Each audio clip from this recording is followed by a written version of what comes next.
Welcome to the Likeville podcast. This is John Faithful Hamer. Before we get started talking to our guest, just a couple of housekeeping, as Sam Harris puts it.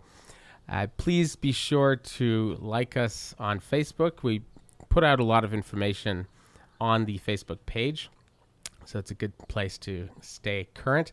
Also, like us on iTunes, review us. It really helps very much.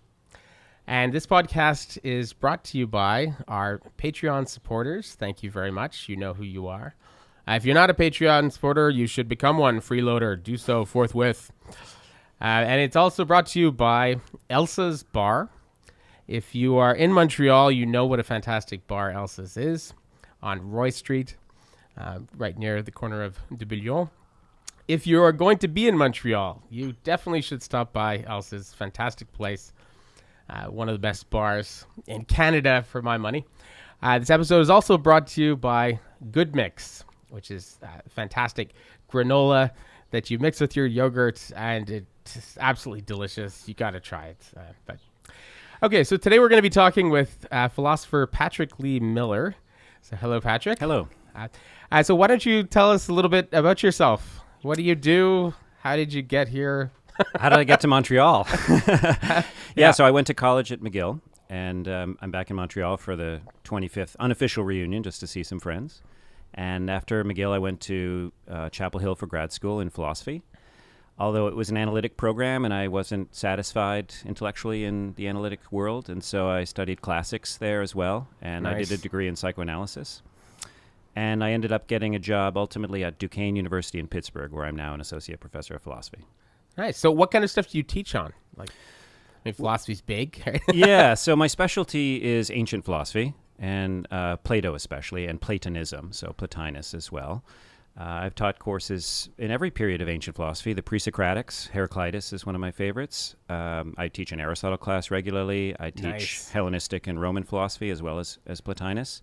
You mentioned Epicurus earlier. Yeah, I teach a course on the Epicurean Stoics and Skeptics. Nietzsche is another specialty of mine.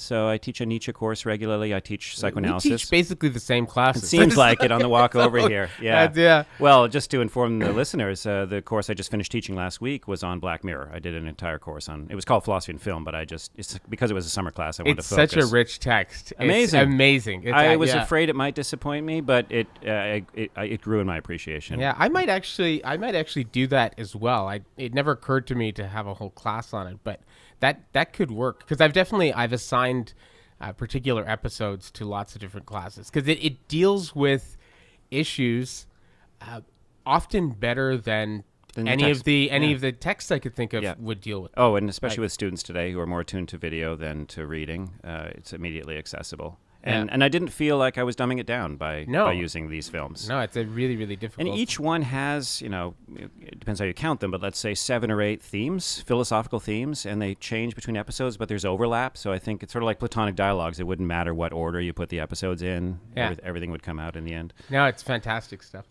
So what do you think philosophy is for? Like, what is philosophy? Well, for you, despite the evidence, it's for living a good life. It so often frustrates one, but I think the goal is to live a better life. And that an essential component of that, as Socrates tells us, is to examine your life and to find out what's best. Otherwise, you're a rudderless ship, and you're going to go in whatever direction the winds are pushing you. Yeah, I get asked that at the beginning of classes all the time in intro to philosophy class. People say, well, what exactly is philosophy for? And I'll give them an answer like you just said. I'll say, well, it's to live a good life. And they say, well, why do you need philosophy to live a good life, right? And that gets to another sort of deeper level. So how would you? I know how I respond to that, but what do you think? How does it help you to live a good life or a better life? Well, think about the candidates for goodness in life, things that people want. So something that most people want to some extent is money. Is money, what's its role in the good life? And I think when you think hard about money, I do this with my students, and it usually takes a couple days because I think in a capitalist culture we tend to reify money and think it's real. But if you think hard about money, you eventually recognize that its value depends entirely on what other people think its value is. Another candidate for the good life is esteem or honor, love of other people and respect and so on. But again, if that's your goal in life, you're living through other people. If they esteem you, then you've lived a good life. But wait, they might stop esteeming you for reasons that have nothing to do with you, but are purely contingent changes in the culture. So if you're trying to live a good life and you're pursuing money and honor, which are very common, or respect, very common pursuits for people who are not philosophers, then you're really making yourself vulnerable to living a bad life based on changes that have nothing to do with you. All of a sudden you're impoverished because the currency that you sought is no longer valuable, or the values that you thought would get you the love and respect of other people don't value any longer, and all of a sudden you're with nothing. Yeah, I agree with that, but I would say that I wouldn't necessarily go against wanting money or wanting honor, but I would say if search your heart and see what you actually want out of life, and if you actually want money, there's good ways to pursue money and bad ways. Right. There's good ways to if you want honor, there's good ways to pursue honor that will be more. Yes. And so I think of philosophy as being something that sort of clarifies what you can reasonably expect from the world. That's right, what you can reasonably expect and not expect. Yeah. You can't expect to live forever, so that's probably not a good expectation. You can't expect, right? And so managing your expectations, and then also I see philosophy as being tied into the fact that we don't really fit in the environment that we've created. We don't fit in the world. So in the same way that human beings, we don't have fur, but we went far up north or down south. We went to really cold places. And so we had to come up with technologies that would make it possible for us to live in those places. So we went and hit an animal that had a fur coat, and we made a fur coat, and then we could stay warm. And then we cut down trees and would burn them to make fire to stay warm. And we've constantly been sort of, through technology and culture as a kind of technology, have been making it possible for us to live in different environments. And so by the same token, I see philosophy as being one of those technologies that we can use to help us sort of live in this environment that we've created. Yeah. Right? So first, I would just clarify that I'm not against honor or money. I wish I had more of both of them, especially the latter. But I think it is important to see that if you devote your life to those, the risks that you're taking. I agree with you that we don't fit. I don't think we ever have. I think it's especially apparent in the 21st century as technologies advance, the extent to which we don't fit, the extent to which we create our own environments.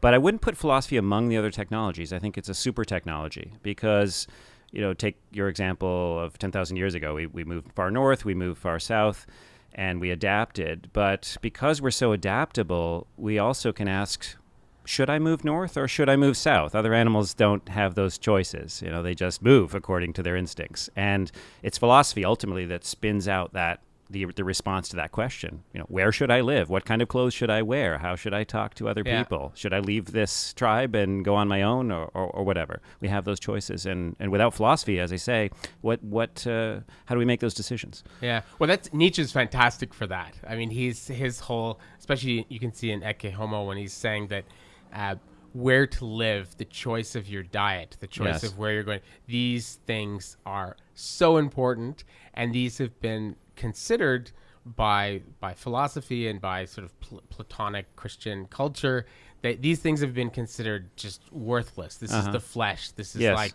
the world that is going to pass away soon. And think about the kingdom of God, farther things. And he's like, actually, the things that are closest to us are the most important things, right? And that's so take diet. A lot of people are concerned about diet nowadays, but the Platonic philosopher will, I think we'll get into this in a moment, Nietzsche's, to my mind, misunderstanding of Plato. The Platonic philosopher can ask the question, which diet is better to achieve which goal, but then the Platonic philosopher will ask a deeper question, or the philosopher will ask a deeper question. Why should I care about my body, for example? And so you just mentioned Nietzsche's, as I say, misunderstanding of Plato, that you shouldn't care about your body at all. We're all living for the eternal.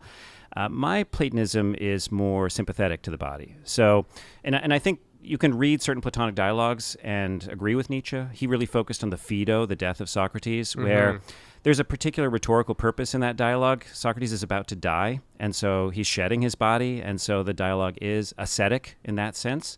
But then there are other dialogues like the Symposium, where Socrates is going out drinking. He's drinking everybody under the table, and they're telling stories about love. And Socrates has the best story about love. And everybody, including Alcibiades, is in love with Socrates. Yeah.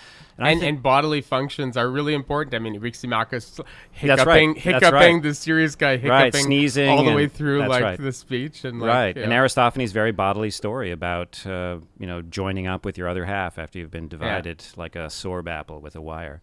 But the Symposium, I think of Platonism in two modes. One is the ascent to the forms, and the other is the descent from the forms. And the emphasis, and I would say this is in the tradition, so Nietzsche's not off base here, the emphasis was on the ascent, how to escape the body and enter the realm of the forms. But I think if you read Platonism sympathetically, there's also an emphasis on having achieved wisdom, what do you then go and do in the world? And so Socrates is a figure who isn't the wise man in the cave. He's going out into the city and he's teaching people and he's enjoying himself and he's allowing other people to fall in love with him and so on. So Nietzsche, to my mind, misunderstands Platonism because he thinks that it's about shedding the body rather than putting the body in its proper place, recognizing that the body is an image of who you are, not who you are. And there's an example of the value of philosophy. If you think that you are your body, I don't see how you can live without despair, because it's disappearing. It's going to die eventually, and every moment, especially after you turn 40, it starts disintegrating.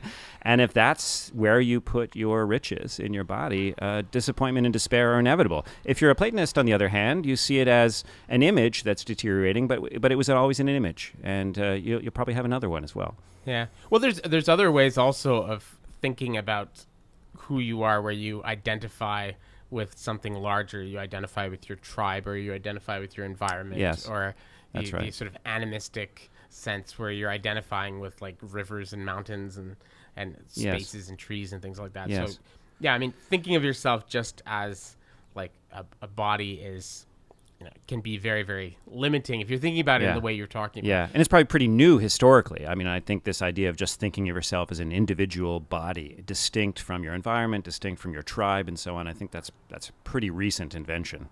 Yeah, it probably, for purposes of just if you're walking around and not trying to bump into things, I think probably people always had a rudimentary understanding of individualism on that sense. It's practical, but in terms of the way you conceptualize yourself in the story of the world and the story of your story, it being kind of the main character in a movie, that's very new. Yeah. Like it's hard to find anybody, maybe Michel de Montaigne. There's some people that seem to sort of have it. Yeah. I mean, I'm thinking of the early modern period as well, where the foundation of those liberal political philosophies was the atomistic individuals who get together on the plane and recognize each other being dangerous and so form a social contract and so on, as if they came into being ex nihilo, without any recognition that, to be an adult who could form a contract, you come from a family that's probably part of a tribe and so on. There's a recent book that I reviewed called Why Liberalism Failed by Patrick Deneen. And he argues, I think to some extent rightly, that those philosophies, they created a fantasy of the individual in order to underwrite those social contracts. But what happened in the end was they created societies that then produced people who really thought of themselves that way, and that we're at the end of that story, a 500-year story of production of a certain self-conception in human beings. So you can trace the idea perhaps back 500 years, but that you finally have whole societies of people who think themselves this way. That's very recent, I think. Yeah, that just always blows my mind, the way that can happen. You can tell a story. Yeah, I mean, Romanticism is a perfect example of this, right? You tell a story about what the sublime feels like, how you're supposed to physiologically respond, what things are supposed to provoke it. Yes. Seeing a sunset, seeing like a sunrise, or seeing Niagara Falls or the Grand Canyon, and these are all things that are supposed to evoke a sublime kind of feeling, and this like, wow, this is so fantastic. But even our sense of what is beautiful, our aesthetic sense, is so conditioned by the stories that we hear in our culture. Because I mean, you look at the way people who were writing in medieval Europe, or people in the ancient world, the way they would talk about what they thought was beautiful. I mean, it's not nature. No, it's not nature. And when it is what we would call nature, it's tamed nature. They think it's beautiful to look at, a field of wheat. That's right. Kind of moving in a beautiful way in the sun, all nice. They like to look at a well-tended vineyard. They like That's right. these things like that. And we look at that because of romanticism. We want to see untamed. That's right. The wild, lion wandering in the savannah. Yeah, we want devouring it has the to be. hyena. That's what's beautiful. Yes. That's what's like. Yeah. And they were scared of it, rightly so. We romanticize it because we can control it. We can go on a hunting safari in Africa and not really be threatened. But they knew that if you stepped outside the city walls, you could get devoured by an animal. And so they didn't romanticize it that way. Do you find romanticism, this is a thing I've always thought about, but do you think romanticism runs through psychoanalysis? Because I've always thought, Freud's idea of the sort of the subconscious and it seems like he's turned that into the wild, right? Okay. The romantically kind of the wild within Interesting. us. Yeah, so I want to hear more about that. My thought on romanticism and psychoanalysis has been, not that sophisticated, that was a division between Freud and Jung, that Freud saw psychoanalysis as a scientific pursuit, that ego will be where id was, namely the rational self where will occupy the land that was previously controlled by the id, the wild and the instinctual. Whereas for Jung, whom I know much less, for Jung, there was this value in the id, or whatever he ended up calling it, the anima or the animus or whatever. I'm not a Jung scholar, but that there were truths in that wildness. Whereas for Freud, it was a wildness to be tamed. So I think of him as the Enlightenment version and Jung as the Romantic version. He was so wrong. I mean, Freud I was reading over, like it was about 2 or 3 weeks ago, The Future of an Illusion, and where he talks about how, religion and all these various kinds of will disappear. They're going to disappear, and he's writing that. If you read it, he's writing it clearly as a kind of a passive aggressive act against Jung. Right. Like he mentions at the beginning, my friend. He doesn't name him. It's not Jung. No, it's Pfister, I believe. So he wrote Civilization as Discontents first. And he made those criticisms of religion kind of in a nutshell. And then he had a friend, it may have been Pfister or somebody else, who responded, well, your critiques of religion, which in Civilization and Discontents were roughly that religion is just the superego for society. That those critiques may work against Christianity and Judaism, but they don't work against Buddhism. They don't work against the oceanic feeling, as he calls it, that you can be absorbed into the one. And so in The Future of an Illusion, he's referring to that friend. I thought he was referring to Jung. Yeah. I've always thought he was referring... And it may work for Jung as well. As I say, I don't know enough about Jung. So that's who he was responding to. Yeah. So, but he says these things are going to go away, but they haven't at all. They haven't, but we were talking about Charles Taylor's The Secular Age on the way here, and institutionalized religion, at least in North America and Europe, has declined. It's not got the grip on societies that it had. And, spirituality is still around, and religion, otherwise understood, is still around. People are still going to churches, of course, but not in the numbers that they were pre-Vatican II, for example. Yeah. So, he's prophetic there. And the oceanic feeling that he's referring to, that's, that when people say I'm spiritual but not religious, I think that's what they're referring to, Yeah. The walks in nature. Spiritual, not religious, though, I'm very sympathetic to that personally, but from an analytic standpoint, when I look at that, I think if you can say that, you don't understand what religion is. I mean, that's just sort of another manifestation of the kind of atomistic individualism that you're talking about. Right. Because religion is, first and foremost, for most people in the world, obviously religion's a very broad category that a lot of things included in there, but religion is something that happens together.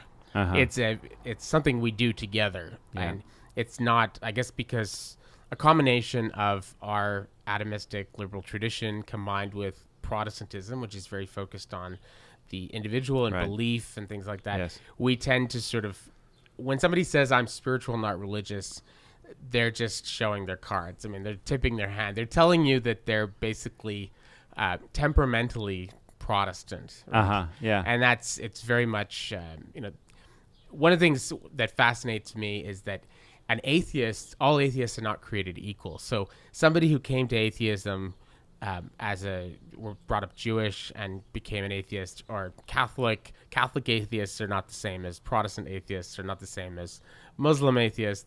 You come to atheism and you still, and when I hear spiritual, not religious, to me, it's such a perfect example of how hard it is to get rid of certain psychology. So Protestant psychology is very hard to eradicate. Protestant theology is not. Right. So somebody can stop subscribing to certain metaphysical propositions, but they don't stop subscribing to a way of thinking. Or a way of life. Yeah, that's right. So Wittgenstein says that it's not so interesting to me whether you believe in ghosts or not, but that you know what I mean when I say ghost. In other words, only from a certain religious background does the notion of ghost make sense to you. And then once that makes sense to you, you're already living in that thought world, even if you deny the existence of ghosts. So similarly, to a much greater extent for God, that if you're an atheist and you deny God exists, well, which God are you denying exactly? Mm-hmm. Usually the Christian God, which is very different from the Hindu gods.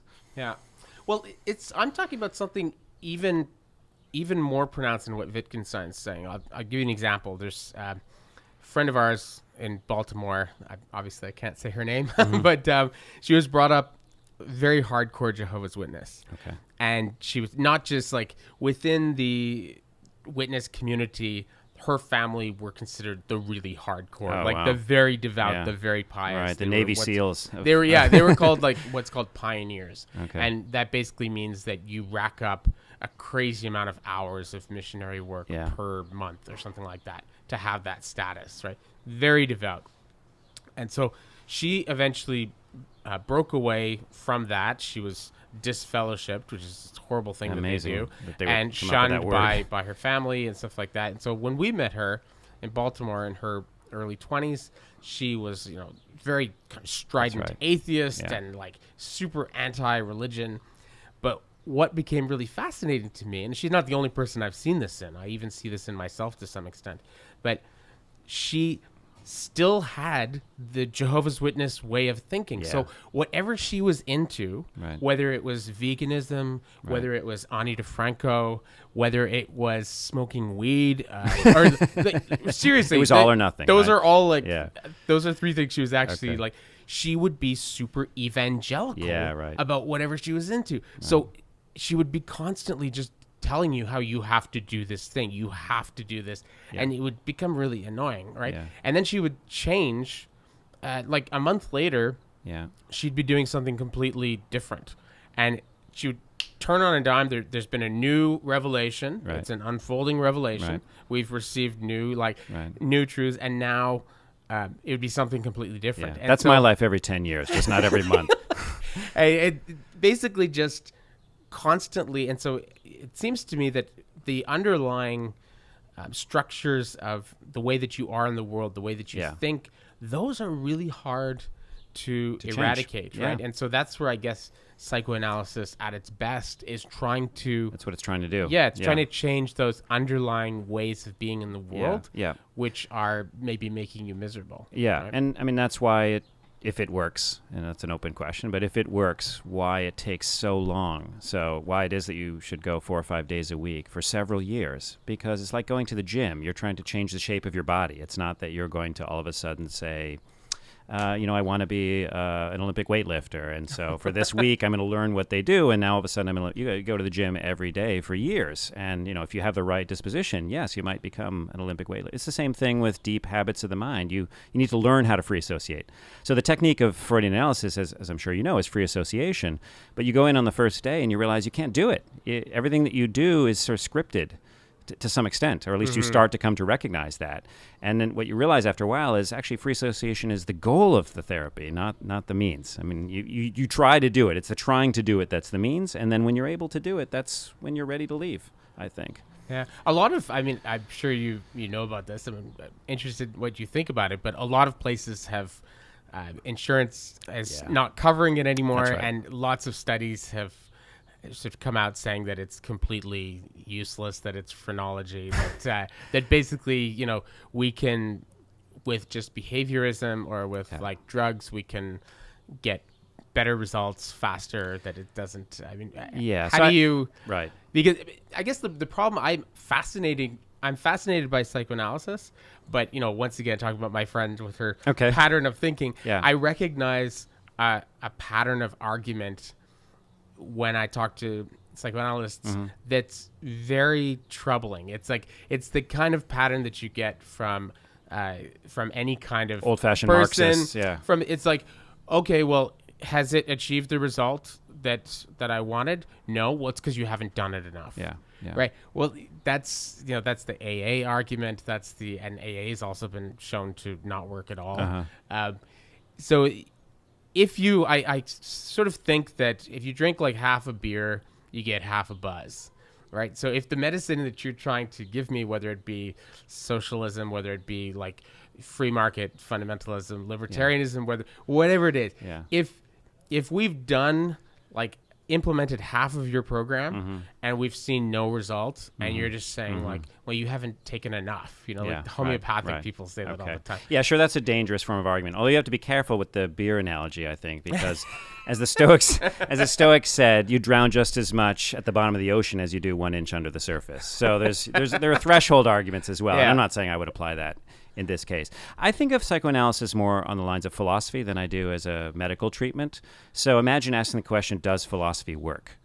Already that's a philosophical question. And you'd immediately, as a philosopher, start asking, well, what are the criteria for working? And what is the goal of philosophy? Oh, it's wisdom or the good. All right, let's talk about...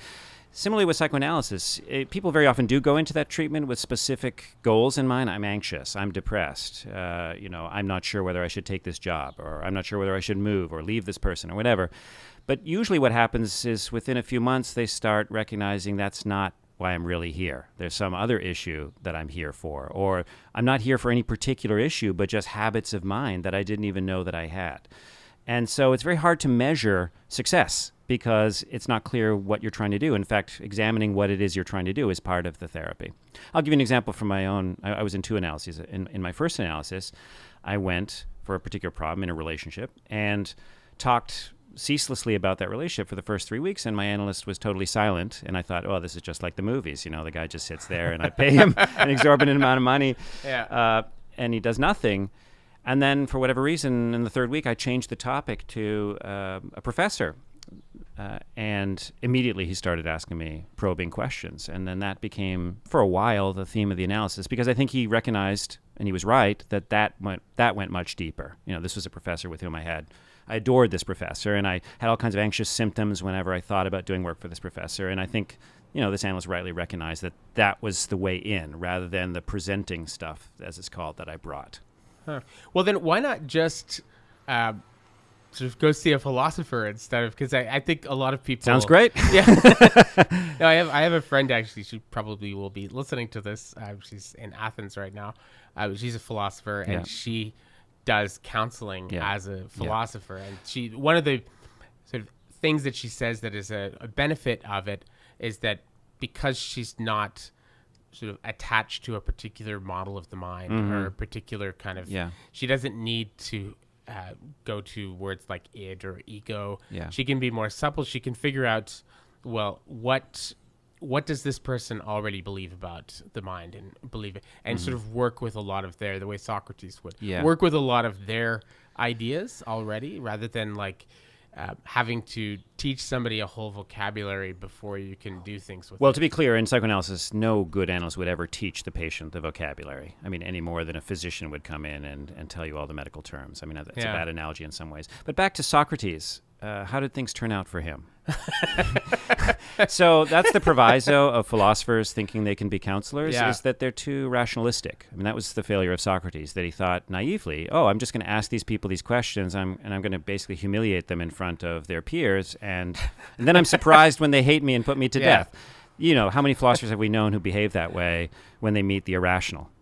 Even in themselves. It's, dismissal and contempt, and you've got to get over that, and here's how to make your beliefs consistent. And, rudimentary psychoanalysis is a recognition that there are defenses that the mind has against the recognition of certain deep truths about itself, painful truths about it. I think the Oedipus story is psychoanalysis in a nutshell, and Freud recognized that, although I don't think he read it properly. But basic facts about Oedipus, that he killed his father and that he slept with his mother, these were easily deducible by the fact that, he killed a guy the day before he arrived in town, and they all were missing their king who just disappeared the day before. And then he married a woman 20 years older than he was who looked like him. Well, you think, this guy is brilliant. He solved the riddle of the Sphinx. He should be able to figure this out. Yeah. But he doesn't. He can't figure it out. And that's an analogy for the way we defend ourselves against the most painful truths that are obvious, usually to our friends. Our friends can tell us the truth about ourselves. And if they're good friends, they won't, because they know it will just anger us and alienate us, and we'll become that much more resistant to seeing the truth about ourselves. Yeah, I think that is one of probably Nietzsche's greatest insights. Is he says, the real obstacle on the road to enlightenment is not ignorance or the fact that you are not intelligent enough or something like, or lack of education. The biggest obstacle on the road to enlightenment is an unwillingness to question things that we love and care about. Yeah. Right? That we don't, and that's why he says, that I have come to the conclusion that a kind of a fearlessness and a courage, a harshness with yourself is actually the most important thing for philosophy, right? It's what I love most about him, is that how rigorous he is in that self-scrutiny, and how he recognized the price. So communities are formed by everybody agreeing about certain basic things, oftentimes not even explicitly stated. So ghosts, for example, just to take my earlier example, we don't agree whether they exist or not, but we agree what a ghost would be if there were such a thing. We've never talked about ghosts, but we have that assumption. I think that's what Wittgenstein's onto. That's a trivial example. It's usually about values. Yeah. And I think Nietzsche recognized the ways in which beliefs about values constitute communities, and that if you really are going to be a philosopher and scrutinize values, you're going to put yourself outside the community. And that's exactly what he did once he gave up his professorship and started wandering Europe by himself. I think that was the life he chose. That was the price he paid for that kind of philosophy.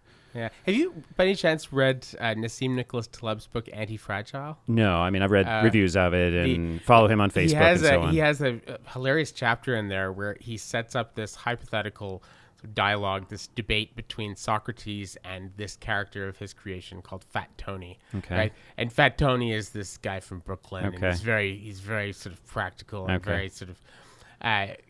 sees through bullshit in the world and stuff like that, and it's a hilarious debate. And he basically takes Socrates to task, and he says, a lot of people are doing just fine in the world, right? And you get them into trouble because you get them to ask questions about things, and he says, you get them into trouble. And he says, often you have this attitude that somehow you need to know what something's essence is in order to know what it is, and that's not true. And he says,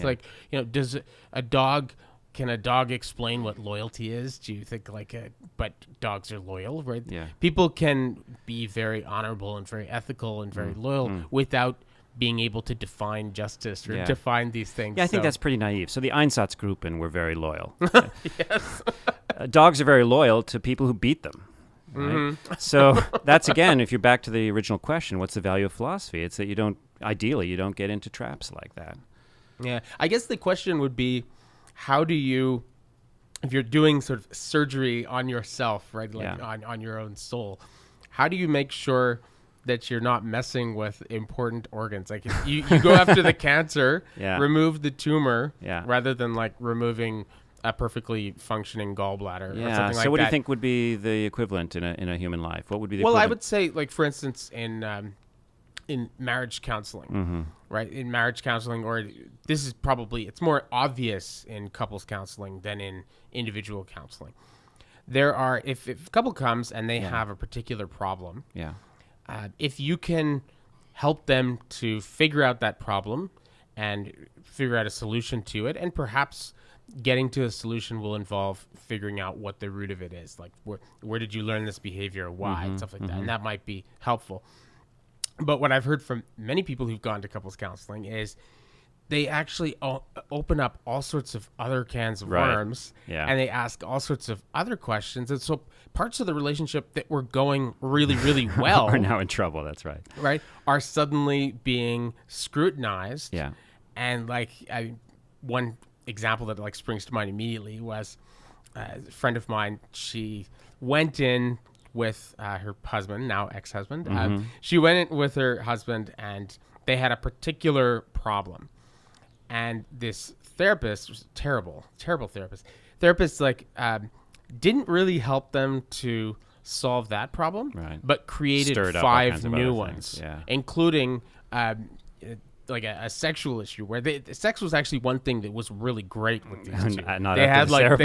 they had phenomenal, they had great sex, but the therapist kept asking like probing questions about their sex life, and both of them were saying, "Oh no, that's good. That's good. That actually like that keeps us sane. That keeps us liking each other." But this therapist, for whatever reason, really wanted to know more about. And it turned out that they were into like kind of kinky, like a little bit of S&M, like tame S&M stuff, and they were into role playing.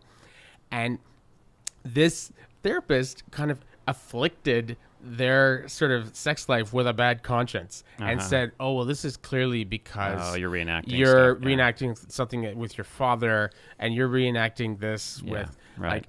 And so now, like, now their sex sucked because they were like, you know, overthinking it too much, right? So I guess what Fat Tony says to Socrates is like, you are very often getting people to overthink things that are fine, right? So you can see why if you have a problem with anxiety, or you have a problem with you're really freaked out about death, or you're freaked out about you know, whatever, then you should go in and do some surgery on that, like to fix that. But how do you avoid kind of asking all sorts of questions, messing things? I mean, there's a word for this. I'm always forgetting about it. Malcolm Gladwell talks about it in Blink, where he says there's choking, and then there's, what's the other in sports, like when people mess up. Like when like a golfer, choking. In the ninth inning. But there's two. There's choking, and there's something else. Maybe Sebastian, if you can find Malcolm Gladwell Blink, it's absolutely fascinating. But there's two different ways in which somebody can mess up in especially like a police officer, or that shoots somebody in a situation, or a famous golfer who just loses it in a particular, a tennis player, and just cannot hit a ball at all, right? And one of them is when you are overcome by great kind of fight or flight syndrome, so you're just running on autopilot. And so you do something like wrong a flow because state. of that. Is that what he's talking about? No, and the other, you do something wrong. The other is where you have, through years and years of training, like something has become a second nature to you. So hitting you see the ball coming, and you've been doing this for so long, and you are an athlete at such an amazing level that you instinctively just know the exact velocity and the angle, and so you just start and you respond perfectly like this. It's just you don't have to think about it. But there's a thing that happens to you where you get nervous and you start overthinking everything. And when you overthink things, you don't have, your reaction time goes way down, and now you suck. So you can have somebody who's the best tennis player in the world. If this happens to them, Gladwell talks about that. If this happens to them, they will look like an idiot. And you can watch games where this has happened, or hockey players, goalies, it can happen. And so I remember when I was reading that book, I thought, oh my God, I hope this is not what I'm doing to people. Like, philosophy, it seems to me, could do this to people sometimes. Get you to overthink things that are doing just fine. So many things to say. One would be, if life were like a tennis game and it were that structured and you could practice the moves 1,000 times, then it would be a problem, overthinking. But I just don't think life, especially in the 21st century, is like that. I think new things are coming at us all the time. And yes, you can fall back into routines, but then you're going to end up, say, loyal to the wrong cause. So that'd be one critique I would have of that position. The other is the assumption that Fat Tony makes, apparently, that everyone's doing just fine, or most people are doing just fine. I think when you add up the alcoholics, the pot addicts, the people on antidepressants and anti-anxiety medications, I think you're probably over 50% of the population. I don't know the exact statistic, but when I think about my friends, I just don't think most people are doing fine. I think we pretend we are. Social media certainly creates the impression that we're doing mostly just fine, but I don't think that we are. And, there are ancient traditions to help us when things are not going well, and those ancient traditions usually regard the not going well as the norm, And so immediately you're relieved of the burden of guilt that you've somehow done something wrong, and you can sink into the recognition that this is the way it's always been. And, we've been the fools for thinking it was going to be different. I mean, it's one of the biggest problems I have with, we're in Canada, so I'll say North American culture. I usually get away with just saying American culture, is just a lack of sense of the tragic. This is what Nietzsche was on about in The Birth of Tragedy, among other things, was that we need to get back to a tragic recognition, that there isn't going to be a happy ending to this. Yeah. I think there is more of I know what you're talking about, but I think there's more of a tragic sense here in Montreal that's why I love than it. anywhere else in North America that Right. I've been, with the possible exception of New York. But it's like Leonard Cohen is our He's a man saint, for a reason, and like his stuff. Now I'm not sure why that is.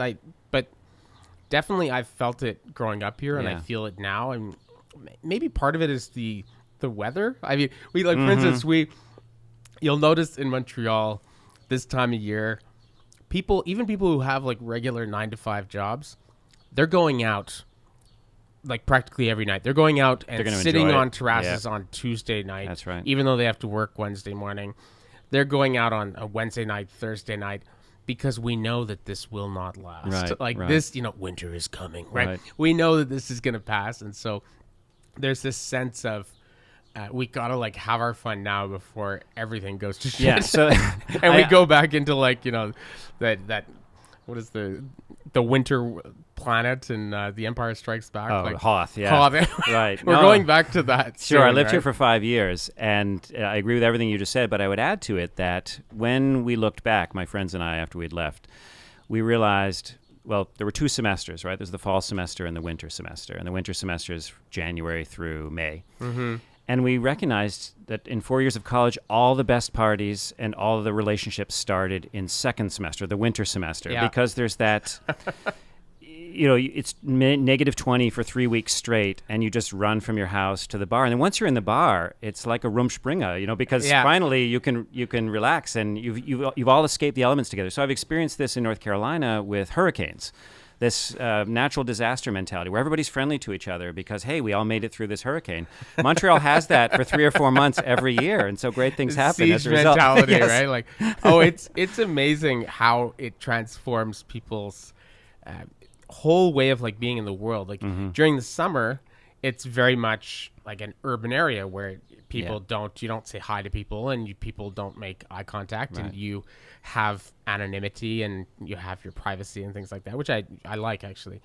But in the winter, when there's a snowstorm, everything changes. Suddenly Montreal feels like a small town. And if you're having trouble getting out of your spot, your car, because you're all snowed in, lots and lots of people will stop on the street and offer to push you. Yes. People, complete strangers, will stop their cars and take a shovel out of their trunk and help you get out. And there is this kind of feeling that this small town vibe that happens when winter is trying to kill us. Right. And Andrew Potter stepped on that. I don't know if you remember that scandal. Yes, I do. From a distance, it looked like a tempest in a teapot. But if that was the mentality of the kind of ville we're in, then I can see why it caused so much. Yeah, he was. That was an interesting case, because I thought, his article was just, whatever. He was just writing an op-ed saying like an opinion, and he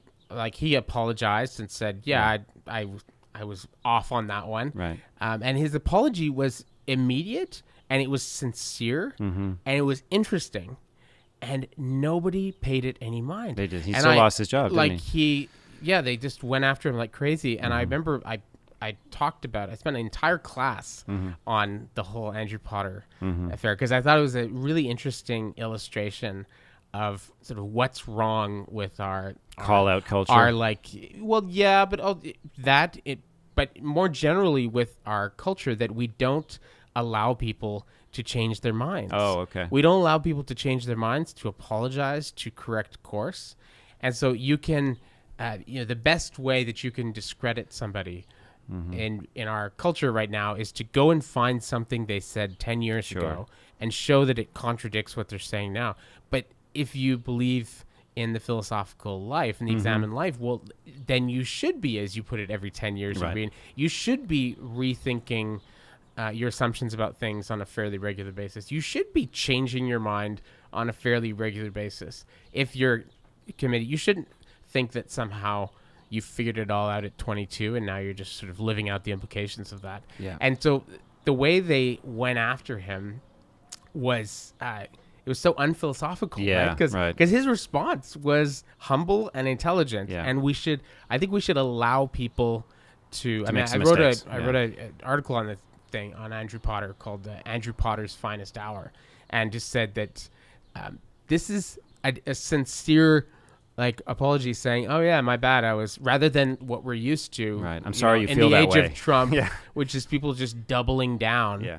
And kind of not at all admitting error, right? And you look at the people who have Louis C.K. as another example, but perhaps more ambiguous. But if we're not going to let people apologize and change their mind, then we're actually just saying We're against character development. Yeah, we're against character, and we're also saying that the best response is to just be as strident as possible, and never ever concede any ground. Just be like, the Trump response. You just never ever, right?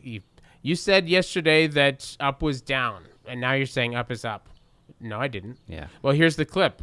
Well, that's fake news. Right. You just never ever concede any. Right. Yeah, that was his lawyer's strategy, I guess, 30 years ago, and he's been pursuing it. Yeah, I don't know. It seems like it comes very naturally to him. I mean, it's he reminds me of. Well, I can't say this on there, but yeah, I know people like that who just will look you right in the face and just lie and and it's amazing because. He it's told you a disorienting. different thing 10 minutes ago. Yeah, and will just does not flinch at all. Yeah. And it's so seamless that you actually think, oh, maybe he didn't say that. Right, Maybe I'm I'm a little confused. Yeah, if you're used to reading people's intentions charitably, it's really disorienting. Yeah, when somebody this has been a good lesson for us all that we shouldn't do that perhaps as much as we think we should. So you said that people you look at the alcoholism, you look at all these various things, and people are not fine. Do you think people were ever fine? No. Well, who's to say? But I typically think people are basically the same in most eras when it comes to these issues. And perhaps in a secular age, because we don't have the scripted meanings that we communally believe in and can form our lives accordingly, we have more anxiety as a result. And we do have more choices, and there is... I confront it in the grocery store when there are 100 cereals. I get anxious about which one to choose. If there were only one, I wouldn't be so anxious. Yeah, I find that very stressful as well. I think that, the anxiety of having that much choice, right, is could be freaky. Well, let's take, where the rubber hits the road. These are two things that both of you and I have both sort of dealt with. And I think if philosophy can't speak to these things, well, then it's not very useful. Having kids, being a parent. Yes. And being in a long-term relationship, being married. Yeah. What does philosophy have to say to these two very important experiences? Yeah. And do you think it's helped you in any way? Oh, it's helped me immensely. So it's certainly subtracted from my professional output. I publish less. My courses I don't do innovative courses as regularly. I have to fall back on the regulars because I was changing diapers, and then I was taking them to soccer lessons and so on. But it's helped me mature. I think helped me grow wiser. And so it's really drawn a contrast for me between what the profession expects and what philosophy, as I've always conceived it, expects. And I'm happy with going with the parenting because I feel like that's a fulfillment of what I got into this to do, which was to become wiser. So, but how does it make you wiser? Well, I mean, I agree with you, but how does it make you wiser? Yeah, I thought about this a lot with kids. That, take romantic relationships by contrast. Marriage is a special case, especially once you have kids. But just take a sort of premarital romantic relationship. You put up with a certain amount of difficulty and think, we'll work on this. But there is a threshold. If it gets too difficult, you break up. Yeah. But you don't break up with your children. And so, some do, I suppose. There's extreme circumstances, but rare. Yeah. And yet they are horrible to you. They're even the best of them are not sufficiently grateful, right? I've finally gone back to my dad here at 47. I think I started doing this when my kids sort of hit the temper tantrums. And I went back to my dad and said, thank you so much for everything, everything, even the stuff I complained about. And, I've done the same thing with my mother. I've called her up and said, I'm so sorry. I actually very recently did this, like 3 weeks ago. I said to her, I said, because I have teenagers right now, and I said, I'm so sorry for the way I was such an asshole. Yeah. But you realize it in retrospect. You realize it in retrospect, and then I think it's a moral training because, at least in how to love, that to hold on to somebody and love them despite everything that you're getting back is negative for months. I mean, especially when they go through that ages 3 and 4, where it's physical tantrums. I mean, my son strangled my daughter. It's really horrible, spitting and yet to continue loving somebody through that, that's changed me. Yeah. I find, going back to the whole idea of like overthinking things, people who consume childcare, books and things like that, that whole industry, which, our crowd are precisely the kind of people, the market for that, market for that, people who are like very educated, sort of urban people who probably think that their parents, didn't do the best job, and they feel like, truth is to be found in books. Yeah. And so they'll buy all these. Yeah.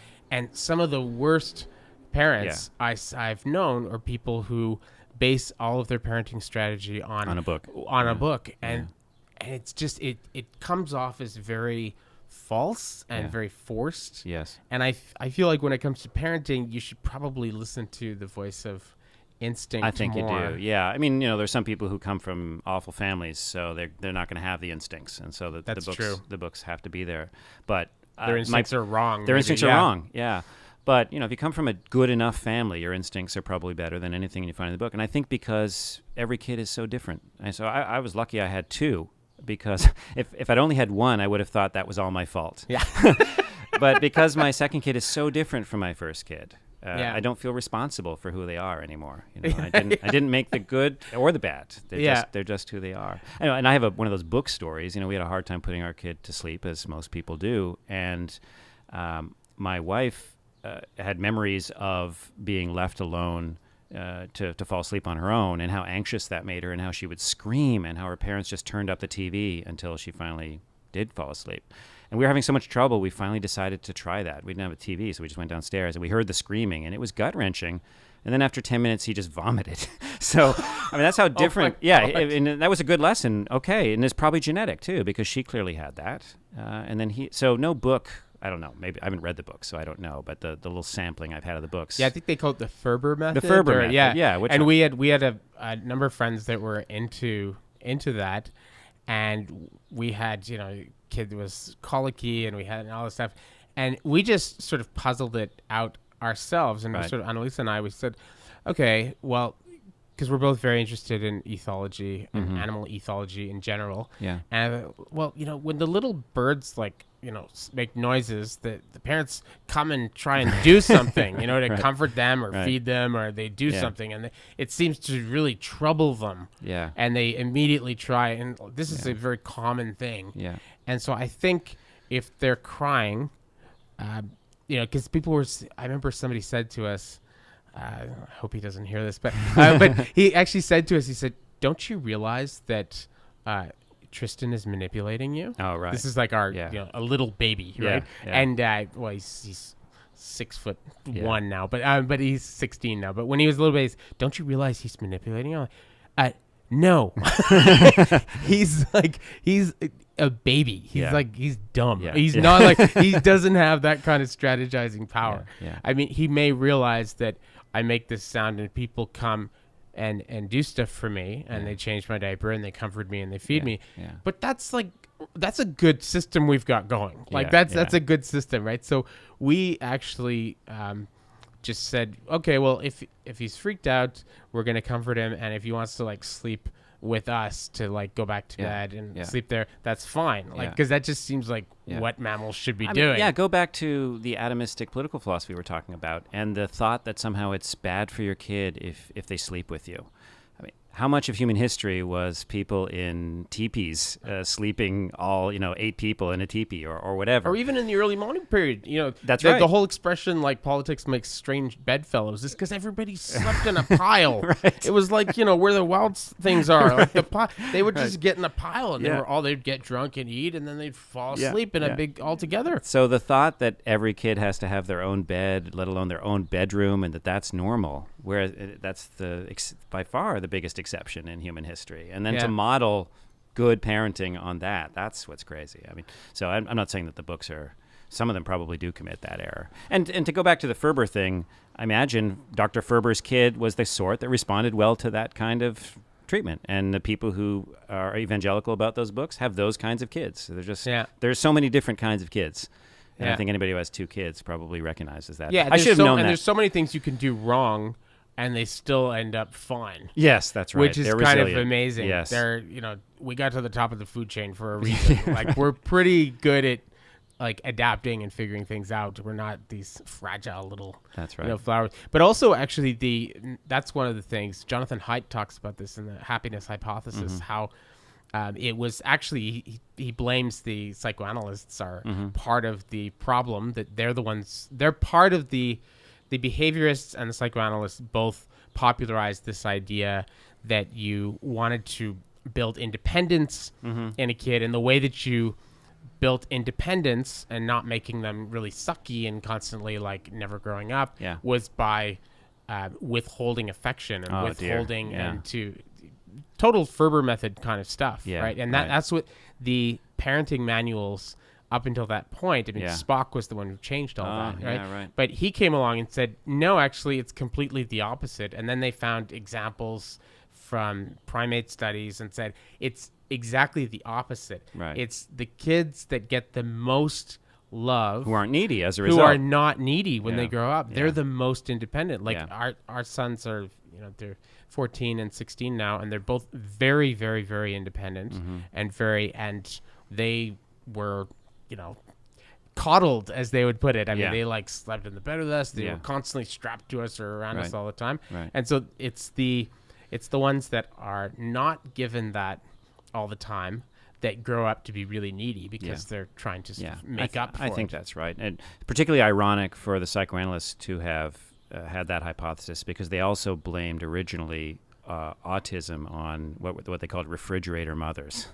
So there's a whole sordid history of psychoanalysts coming up with terrible, crazy theories to blame people. And that's a shortcoming of any discipline that doesn't have a rigorous method to sift through the true hypotheses from the false ones. And psychoanalysis, like philosophy, is susceptible of that, especially coming up with hypotheses that just suit the prejudices of the time. So, I'm sure you could tell a sociological history of the 50s and the kind of households that they had as a result of the post-war era and the prosperity in the suburbs and so on, and the psychoanalytic theories that they developed to suit that as if that were the norm. Yeah. Well, you can see that they represented in Mad Men really, really well. Yeah. When she's going to when people go to their psychoanalyst, and it's very accurate. They get it all right. Like, what were the prevailing methodologies and techniques? And what was and the psychiatrist calls the John Hamm character to tell him about what's up with her wife or his wife. Unbelievable. So that's what you would say philosophy has for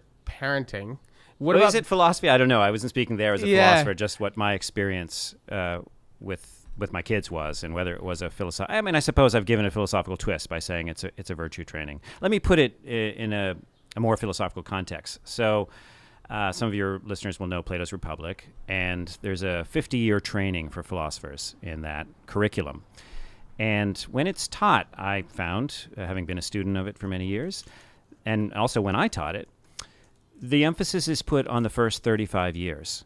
Where the first 20 years are training in literature and gymnastics, and then 20 through 30 is mathematics of various sorts, and then 30 through 35 is what's called dialectic by him, what we would nowadays call philosophy, with quotation marks, namely arguments and assessing hypotheses for their truth and so on. But then at 35, the formal training stops, and that's usually when people stop talking about the curriculum of the Republic. But they don't get the revelation of the good, which I don't think Plato thinks really happens at 50, but he says 50. But then there's this 15 years in between that usually gets forgotten. And in his curriculum, that's 15 years where they go out and they administer the city. And they're going to be in minor offices. They're not going to be philosopher kings yet. So they're going to be, magistrates and, work in industry or captains of industry or whatever. And, so I'm not a captain of industry. I'm not a magistrate. But I rationalized my lack of professional output during that period by saying, well, I think I'm kind of doing what Plato said. Namely, I had this long training that was consummated with a graduate degree in philosophy, dialectic more or less, and then I find myself changing diapers and driving kids to soccer practices and so on. And again, that's not being a magistrate or captain of industry, but it's dealing with practical problems in light of what I'd learned. And I think when Plato says at 50, the good will be revealed, I think what he means is that through a long immersion in practical life, the value of what you learned abstractly will become evident to you. And I've only been a father for 8 years, but I've felt that happening, in the sense I tried to describe earlier of that one lesson about what it is to love somebody. You give, and even when you don't get for years. Yeah. And I also think when you go into administration and you're actually doing something, whether you're actually, a military commander and you're prosecuting a war, or you're running a business, or trying to manage a city, or trying to manage a household, the oikos with like your kids and changing diapers and soccer and all that. I think what those things do is they force you to realize that some of your ideas about how things work don't actually work in the real world. Yeah. And and that for me has always been, I don't know, even at 43, I still find that shocking when I become aware of it. Because, the first time I remember being acutely aware of it was when I think I was about 9 years old, 10 years old. This kid who I really respected and liked and stuff like that, he used to go to the Lachine Canal, and was it Lachine Canal? No, it was the Aqueduct. He would go to the Aqueduct, and he would go fishing, for like sunfish and eels and things like that. And he said, "Do you want to go?" And I said, "Yeah, I'd love to go fishing, but I've never done it before." And he said, "Oh, well, you got to know how to fish, right?"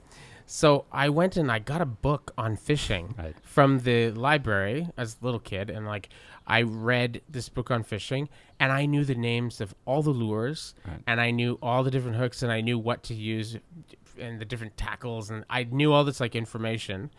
And so I thought I knew how to fish, right? And so then he borrowed a rod from, I think it was his brothers or something like that. And we went there, and I was terrible. Right. I was absolutely terrible. I just broke a lure. I did all this bad stuff. I didn't know what I was doing at all. Yeah.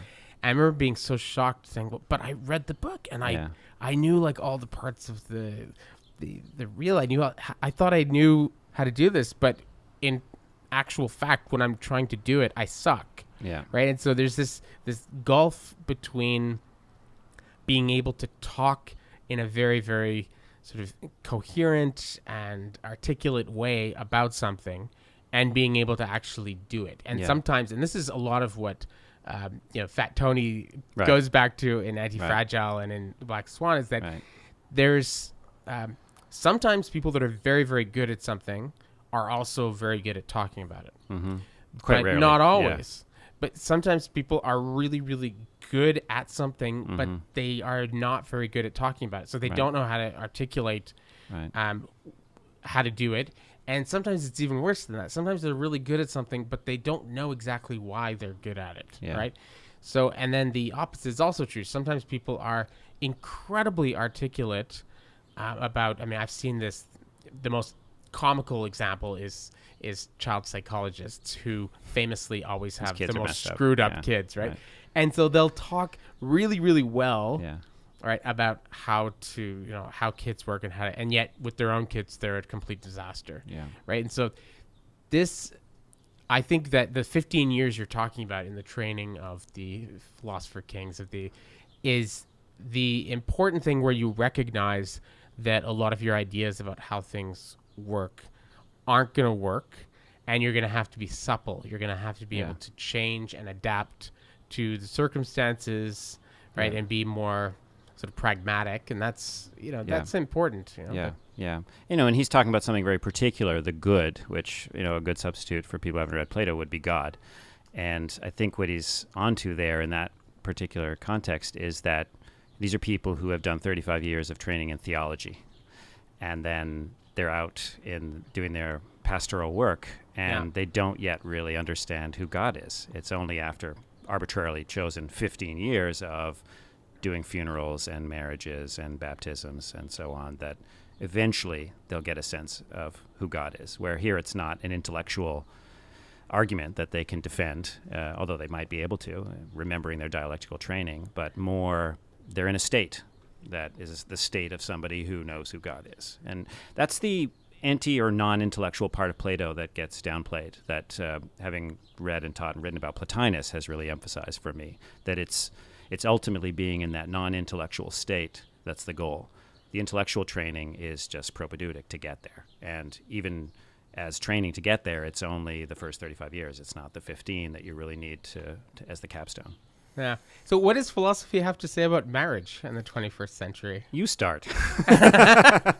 Well, I mean, I know, not to put you on the spot, but I know that you're at a really powerful transition phase right now in your own personal life. And That's right. Philosophy should, right? The consolation of philosophy. It should. Philosophy should be able to speak to this if it's worth its salt. Right. I mean, well, you and I spoke a little bit earlier about this, that I think, in pre-20th century, certainly pre-19th century, when social roles were less fluid than they are now, and gender roles were less fluid than they are now, and religious dogma was more readily accepted by more people, I think that the roles in marriage were pretty clear. And that in our lifetime, I think we've seen this exponentially. Almost everything comes up for grabs, at least for thoughtful people who are not going to be satisfied with roles as such, and who are going to be stepping back and saying, should this be a role that I play? Do I like this role? Is this a good role to play? This gets to your question about the value of philosophy, the kind of thing Factoni would say to Socrates, which is, my marriage is working just fine, and I don't need any philosophy of marriage. And he might be right about that, but if the cost of that is that you're just following a scripted role, are you living a fully human life if part of living a fully human life is being self-conscious about what you're doing and choosing to do what's best? So I think philosophy here is sort of symptomatic of 21st century life in the sense that things are, when it comes to marriage, things are up for grabs, things have to be negotiated, and I think we're in a very difficult transitional period. I'm not just speaking about my own life, but about the culture, about what is it that we're doing with marriage. I mean, why are people doing it? If 50% of them end in divorce, why do we still do it? I mean, I understood, it made sense when it was about child rearing. You're making a commitment to this person for the duration of a certain amount of child rearing. But when people are getting married without any intention of having children or any ability to have children, then is it just a legal thing about asset sharing and so on? And won't contracts be enough to do that? Why are we clinging to this notion of marriage? Well, I guess it's the idea of a partnership, right? To sort of share your life with somebody. And it doesn't necessarily have to be, I guess we think about it very much in terms of a romantic connection. Yeah. But there have been, I don't know if you've read the book by the philosopher Mark Vernon. He wrote The Philosophy of Friendship. No, I haven't. A couple of years ago. It's very interesting, but he talks in there about how in the Middle Ages and to some extent in the ancient world, they had ceremonies where friends would basically get married. Yes. And this was first found actually by sort of gay academics who were trying to sort of rediscover like a gay past, and they were finding all these really fascinating things, and they stumbled upon these things, and they thought, oh my God, they had gay marriage in the Middle Ages, because they found these like official documents where like two men would be joined, the families would be there, it was solemnized by like very often I never heard of this, by a priest, and then they would be buried next to each other and all this stuff. And so they thought, oh man, this is gay marriage. But when they looked into it, it wasn't. It was weirder. Okay. It was way weirder. Some kind of religious order? Or? It was, you could become like blood brothers or blood sisters. That two friends could sort of have a ceremony with the community present and family, and would be kind of entered into almost like business partners, except in a and you would have special status with Yes. this person. Like you would Yes. have claim, you could inherit their lands, you could all sorts of things, right? And it was this deep, deep bond between friends, but it didn't have any Yeah. erotic component at all. I mean, I think we're kind of doing something, not exactly that, but that kind of thing I can see happening in the next 10 or 15 years. So to take an extreme example, you've got a Princeton professor named Robert George. I don't know if you're familiar with him. So maybe he doesn't get much play outside the Catholic intellectual community, but he's got a large Twitter following. At any rate, he and some of his associates, they have tried to defend a traditional Christian understanding of marriage as between exclusively a man and a woman for the purpose of raising children. And he's tried to defend it on purely natural grounds, not using any theology or any scripture.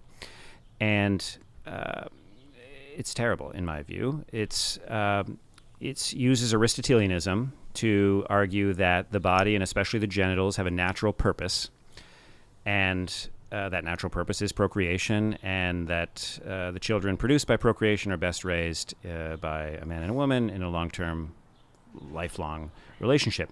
But the real error there, the nut of the error, is the Aristotelianism, that he hasn't assimilated Darwin at all. So it's as if Darwin never happened. He believes in natural purposes without any historical origins, or that they're not going anywhere, and so on. So the science is, as far as I can tell, is pseudoscience. But that's an example of what I was trying to say earlier about the psychoanalysts, that you find these people, like philosophers, using the prejudices that they've inherited from history and then coming up with rationalizations to defend them. And so... I think that's obviously not getting a lot of play. You're not even heard of Robert Well, evolutionary George. Psychology does that so much. Yes, it does. And that's, I love Quillette, but the articles in Quillette that I find most sort of annoying are the ones that partake of that stuff. I mean, I had a sort of big spat with Gad Saad a number of years ago over this issue, because he wrote this article in Psychology Today where he said, if we talk about the importance of sex to salamanders, nobody bats an eyelash. They're like, oh, well, that's just science. But when we talk about male and female and sexuality in humans, people say we're like just engaging in just so stories. And my response to him was like, God, dude, like salamanders live solitary lives. And they change genders too, don't they? Well, we won't even get into that. There can be that. They become asexual, as I recall. They can. Well, there's all sorts of weird stuff they can do. But the more important point for me is that this is an animal that lives by itself all year round, and they only come together, pun not intended, during the mating season, where they get together, they mate, and then boom, they go in opposite directions. They're like tigers, right? Tigers live solitary lives until in the mating season, they suddenly get an urge to procreate. They come together, and boom, they go their separate ways. Right? We're an intensely social species. Yes. And we have a great deal of sex, which is not connected to procreation. We have sex after menopause. We have like all these things. So the question...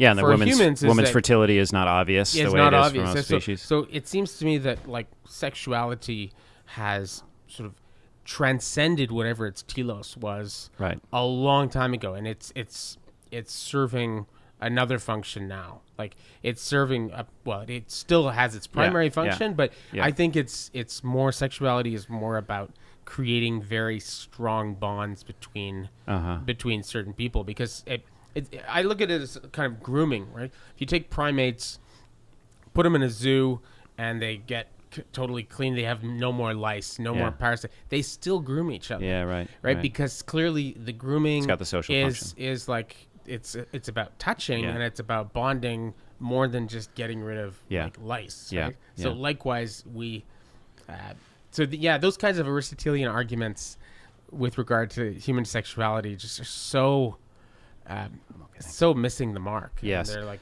well, here's one place where I think Freud is still really valuable, and that is in the poetic nature of the unconscious. And I'll come back to sexuality in a moment, but when you free associate an analysis, one thing that a good analyst and a good patient will attend to is poetic patterns in the free associations. So take the standard poetic devices, like, well, obviously metaphor, metonymy, synecdoche, and so on. You look at the free associations. Oh, I said the part, but I meant the whole. I said Washington, D.C., but I meant the United States of America, as an example of synecdoche. Anyway, so the unconscious seems to work that way. At least whatever happens when we free associate works that way. And I think sexuality works that way as well. So Freud famously thought that that human sexuality, pure id, was polymorphously perverse, that it's operating according to these poetic functions. So that how else do you explain the fact that people fall in love with bridges and want to marry bows and arrows? I don't know if you've seen these videos about the objective sexuals. I forget exactly the title. It's been a few years since I've investigated this, but people have shoe fetishes, and they have orgasms when they touch shoes. How else are you going to explain that as an Aristotelian? Well, you have to say that somehow that is the telos gone awry. That is somebody trying to achieve procreation in a perverse way. I mean, that's where you get the language of the perverse, namely falling away from the true path. And I just think there's a much better explanation for this isn't aiming for anything. This is people through their idiosyncratic lives accumulate symbols and associate symbols according to these poetic patterns so that the drive gets attached to a shoe or to a bridge or to a bow and arrow or to a woman or to a man or to somebody of the same sex, somebody of the opposite sex, to do this with them and not that, et cetera, et cetera. So I in my thinking about sexuality, which is still in its origin, I mean, still starting, I haven't written on it yet, but I am trying to navigate a path between the strict teleology of the Aristotelians, namely, we've got these body parts, they've got these distinct functions, and if you're not doing this with them, it's sinful. And then on the other hand, the pure Freudianism, which is, it's polymorphously perverse, there's no teleology here, everything is permitted. I want to hew a middle path, which I consider to be that of Platonism, which is to say there's a goal, there's a telos, it's just not to be found in the body, or for that matter, even in the associations that Freud's, I think, accurately describing. I think for Plato, it's the beautiful, which I understand as he does. Kind of a meeting of the minds, a kind of love and friendship of an especially powerful kind. Yeah, although for Plato, there's this ladder of love, and one of my favorite things when I teach this is to show the students that he thought that if you fall in love with one body, that's the first stage. If you fall in love with multiple bodies, you've advanced because you've recognized that no one body has a monopoly on beauty. Then you go from the bodies to the souls. And similarly, you fall in love with one soul, then you fall in love with many souls. So it's okay to be promiscuous, at least in souls as well as bodies. But then you recognize that to form those souls, there have to be these institutions and sciences and traditions, religions, if you like.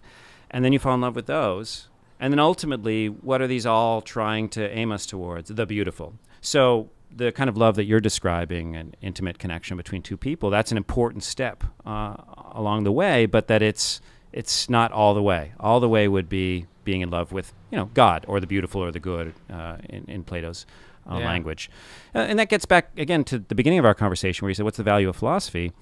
I think, taking this fact that half the marriages end in divorce or separation, and yet people just keep wanting them. And a footnote of that, I think my own view about why people want them, despite the track record, is that we're such an antisocial society. In the sense we don't have intimate connections with many people the way you'd have guilds and you'd have people living together piled into the same bedroom, where what you'd want is freedom from other people, not to form connections. I think that it's just so lonely if you're not married, just because of the way the society is set up, that it's hard to have these intimate relations except with that kind of so people are going for that.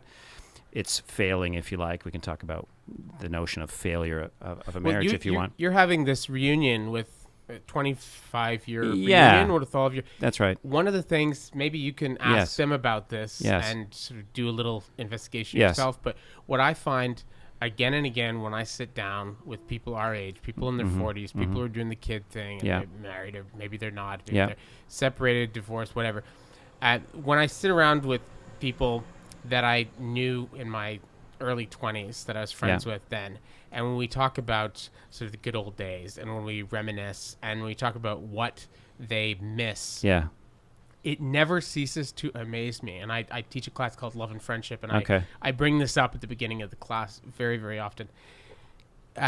What people say they miss the most about being in their early 20s, it's not the sort of the freedom to sort of sleep around, to like be with like different people, although maybe they do a little bit or to some extent. It's not what they say they miss the most is the friendship, The groups. I miss having like a whole group of people that I would hang out with, that we would on a regular. I miss friendship. I miss having like a life. Like now all I have is colleagues, most of whom I can't stand. Or you have and and then I have like these people that I mean you've got into this, I'm sure, where there's like the parents of the kids, like your kids have their friends, and then that's right. You're supposed to hang out with the the parents play date. because It's terrible. My poor kids, I never take like them an on play arranged dates. marriage, Yes. like put into friendship, and it's like I don't like you. I know our kids are in the same thing, but no, I'm not into that. So, and it's you end up in these situations where you don't have friends. You don't have friends, or if you do, it's like I'll see you next month on the first Wednesday, and we'll have 3 drinks, and then I'll see you again 2 months later. So I was best man, just to give you the sense of how close we were, to a guy who now lives in New York, and we hadn't seen each other. We both have had 2 kids in the meantime, and he came out and visited me. This is now a year ago.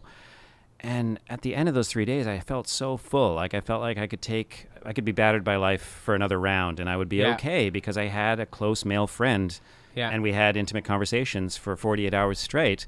But that I took that for granted in my 20s. Exactly. That, and you're right. I'm getting together with friends from when I was at McGill. It's been 25 years. It's not an official reunion. We're fortunate to have one person who gets us together on a regular basis. She's really kept a group of friends together, and she often fantasizes, and I think wants this really to happen, that we'll all live in the same city someday, or even in the same neighborhood, the way we used to then. Home, all like sort of hopefully it happens before then. Terrace, because if I'm able to have people over for dinner that aren't just strangers or that are parents of my kids' friends, but that are my 25-year-long friends or 30 or 40-year-long friends, then I wouldn't feel the need to pair up with somebody. I personally might, but I'm saying is, speaking more generally, that there wouldn't be that craving for that one special person that so many people have if the intimacy were more spread across a group of friends that was relatively stable. I mean, that's the problem with our society. People get jobs in other cities and they leave. So mobile, And it's really just frayed the social fabric. And it's created these excessive desires for things that historically weren't that important. I mean, so marriage is always, I don't want to say always, but, take the Greeks and Romans. It was important, but they didn't think that the meaning of their life depended on the selection of the right partner. I mean, at least the men. I mean, and it's been devastating to cities, and by cities I mean them in the ancient Greek sense, or the way that Machiavelli could say, I love my native city more than my own soul. I mean, it seems to me that for a city to be a real city in the ancient sense, there has to be a critical number of people, percentage of people living in that city who were born there and who are just total chauvinists about that. They just think they could never live anywhere else. You go to Paris, there's a good critical number of people in Paris who were born and raised in Paris. They've lived their whole lives there. They can't imagine living anywhere else. New Yorkers, same thing. Montrealers, same thing. There's a critical number of people here who just couldn't, they're born and raised here. They Rightfully so, in this case. They think it's the center of the universe, right? So, in all real cities, Boston, Philly, they have that character to them, right? But where I live, Pittsburgh, the natives have that, and I don't understand why, but I should admire it. No, it's always wrong. Like, believing that is always wrong, but it's an important belief to have a city. Yes. Like, Socrates didn't leave the city. That's right. People say he was trying to teach them. I think in part because Socrates the city was part of him. Yeah. He couldn't imagine living anywhere else. And you see this with Kant. You see this. There's always this relationship with a particular city that is your home base. And now we have places like Phoenix, where everybody's from somewhere else, and it's totally anonymous. And 6-lane roads. Even the main road is. I mean, I tried to cross. I was in Tucson, which is even smaller than Phoenix. But I tried to cross one of their streets, and the walk sign turned to the red hand before I got halfway across, just because it was so wide. No, but the thing about friendship, that is not just an impression. That's actually been, there's hard data on that. Yeah. The Pew Foundation, which has been collecting fantastic survey data for about 100 years now, actually, they came out with this sort of analysis of, they would ask people, Americans, and they did it in a number of other countries as well, including Canada, but the American numbers are really interesting. They asked Americans, how many really close friends do you have? Yeah. Like very, very close friends. And in the 1920s and in the 1930s, the average American was saying they had very, very close friends, between 6 and 8, right? And then already you can see by the 1940s With and the car 1950s, especially, it's going down, Yeah. and suddenly it's down to around like 4 or 5. Yeah.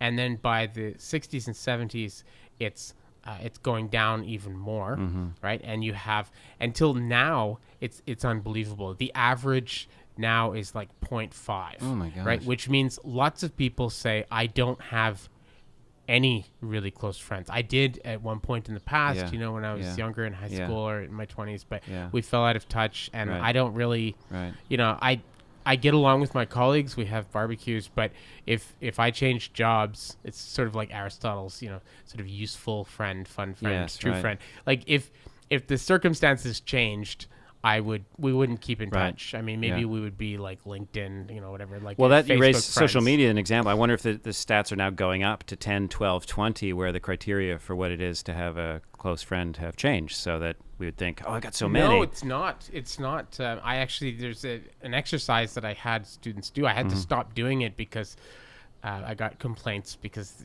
a couple of students went into crisis, like suicide. They were really in horrible depression directly as a result of doing my assignment. There's Factoni. In my love and friendship class, I had people I had them read the chapters in Aristotle's Ethics on friendship, and then sort of apply that to his sort of tripartite typology of friends, apply that to the people on their Facebook friends. Yes. Say, what category would these different people, and do you have any, like, friends of virtue? Do you have any real friends? Do you have any real friends? And a lot of them came to the conclusion that they had absolutely no real friends. That's sad. Right. And at that age, even, that's when, you and and I look back very, and think, I had 8. They're like, so it is a thing that in North American society, people have less friends now than ever before. Yes. And this is linked to all sorts of interesting things like longevity. Yeah. Have you heard of this idea of like the blue zones? No. There's a TED talk on it last year. No. Well, the blue zones are these places in the world that have the most, and they always do it to male, the most men over 100 years of age. Right, and there are these zones in the world. There's like, and they're weird. It's like Japan, probably. There's one island, like I think it was Okinawa is, I think, one. Sardinia is one. Okay. There's like, they're in different. They usually places. say it's the Mediterranean diet. Is that the answer? Oh, it's all over. It's Okay. all over the world.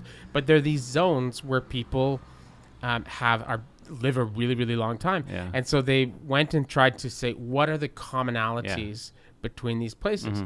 And very interesting. First of all, the diet is not a really big deal. They eat totally different diets. Okay. Right. But it is true that they tend to eat a lot of, vegetables and things like that, and a lot of greens. Yeah. That's true. But they're quite different diets. And the alcohol, some of them they drink quite a bit. Some they don't drink at all. That's not a big thing. Really, really big thing is they live in a place that has a lot of stairs, usually like on the side of a mountain. Yes. So you have to walk on an incline. Yes. Very, very often. That's like one commonality to all of them. And people in blue zones have a lot of friends. Yeah. Like crazy amount of friends. Like in the blue zones, the average is 8 to 10 really good friends. Right. And people have friends that they've had their entire life. Yeah. Right. Yeah. That people like what you talked about, that incredible, I know what you're talking about, that replenishing feeling after hanging out with your friend, your New York friend for 3 days. Yeah. Like where you just feel I can take it now. after having one of these experiences, I wrote this this line. I said, when you're in love, right, the world's a dream and you walk on clouds like angels. But when you're with friends, the world makes sense and you walk the earth barefoot like gods. Yeah. Right? You're just like, everything makes sense. You feel so grounded and like, exactly. Wow. Well, imagine if you were in a place where you felt had like that every day. Yeah. Every single day you had access to that replenishment, that grounding all the time. I remember when I lived here in the early 90s, there would be along, it wasn't Prince Arthur, but one of the streets just up here, Duluth. There were these cafes where these old men of some European extraction, maybe Mediterranean, they'd just be playing backgammon all day. Guys in their 70s and 80s. Portuguese guys. Portuguese guys, exactly. And, I'll be happy. I'll take that if eventually I get to that. Furtado, he's half Portuguese. Okay. All right. Austrian and Portuguese. Okay. So, it is indeed. Yeah, I can imagine. Right. Yeah, right. But right. No, they would. Yeah, and those are like friendships that they've had their entire life. Yeah. And I'm not Jewish, but I belong to a Jewish community center where the same thing happens in the locker room. There's a table there, and there are the same guys there. Even though it's sunny outside, they're in there in the fluorescent lights playing cards. And so I don't envy them at the moment, but to have friends like that I see every day at that age, I think I'll be doing well if I get there. Yeah. I lost a thought that I just wanted to make sure I communicated earlier, which was, you asked me, well, I don't know if this is an answer to your question. What does a philosopher have to say about marriage? I mean, this is what I have to say about love. That and the friendship has to be built into it, and I'm really glad that we've had that component. And maybe my account can handle it. It's that, I want to say, on the one hand, you've got this rigid identification with love, with the body, and then on the other, this kind of free for all of symbols. Aristotle on one hand, Freud on the other. And what I find appealing about Plato with that ladder of love is that you get a goal, you're aiming towards something, such as you have in the Aristotelian sense. There's a meaning to it, but it's not attached to any particular kind of relationship, any particular type of act, any particular thing that you're doing with that person. That's made sense for me. I mean, in the way that we're talking about with friendship, is that I felt, after those 3 days that I was closer to the summit than I had been before those 3 days. And it wasn't about using my body parts, and it wasn't in any straightforward way of, sexual symbols like synecdoche and so on. So that's, and I guess to get to the first question that you asked me, which is, what's the value of philosophy? I have found a lot of consolation in that, and it's a very abstract notion of God, if you like. It's not, smells and bells, as we were talking about earlier, but that, even when the relationships fade, even when they're not being replaced, it's still for something. It's on the way to that. And philosophy can be great consolation in the midst of those kinds of misfortunes. Yeah. I don't know. I'm skeptical because it seems to me like there's these social forces, right? And this is where I guess my wife's the sociologist. It affects me, is that there are these really strong social forces. And of course, Plato understood this very well. That's why he was trying to engineer them, right? Yes. So, but if you live in a society where what is prioritized is professional success, and then all the time that you're not devoting to your job, to work, is supposed to be for your kids and your relationship that you're in, right? And we've sort of set up a system where all the time that you spend with your friends is somehow cheating. It's like you're stealing time from your job. You're stealing time from your kids. Like, why do you want to go hang out with your guy friends on Saturday? Why don't you want to hang out with me and watch Game of Thrones? Like, and so you're stealing, right? So that in a way that if you tell somebody, I can't hang out like Saturday night because I'm really slammed at work right now and I've got to work on the weekend. That's totally they understand, fine. Nobody's going to have. If you say I can't make it, because my kid is sick or we're going on a soccer tournament out of town or something, no problem. That's all good. But if you say I can't make it because I want to hang out with my friend from New York because I'm feeling like in a rough place and I really want to like feel grounded. I want to hang out with my boy and I want to have some, that's like what's Yeah. like? What are you? You must be gay. Are you gay? Yeah, or are it you has like to be what's wrong with you? sexualized. Are you unhappy in your marriage? Right. Are you? Wait, you don't like your kids? Like Right. like you will get so much question that is not a socially acceptable Right. like excuse or Yeah. thing to do, and so it gets deprioritized. And so I guess my worry is that even if philosophy can sort of clarify these things and can show you this is the good life, you know, Yes. as Aristotle says to Nicomachean Ethics, the good life will involve friendship, and that's incredibly important. You can know that, and you can know why that's true, but not have it. but not have, but have just as few friends as everybody else. Yeah, right. Because the social forces are so strong Yes. that going against them Yes. and because even if you decide, okay, I want to prioritize friendship. Yeah. I want to like spend a great deal of time with my friends, and I want to do this. Everybody else has to be on the page too. And all of their spouses have to be on the same page. They have to understand and why. so you can't do it all by yourself. Yeah. Right. And well, let's take the social forms that you mentioned at the beginning of that. So, as you said, Aristotle, like Plato, thought we could engineer the right social form, the city, the polis, so that these kinds of relationships would happen, these friendships of virtue, and the good life could happen, and the honors would be properly distributed, and so on.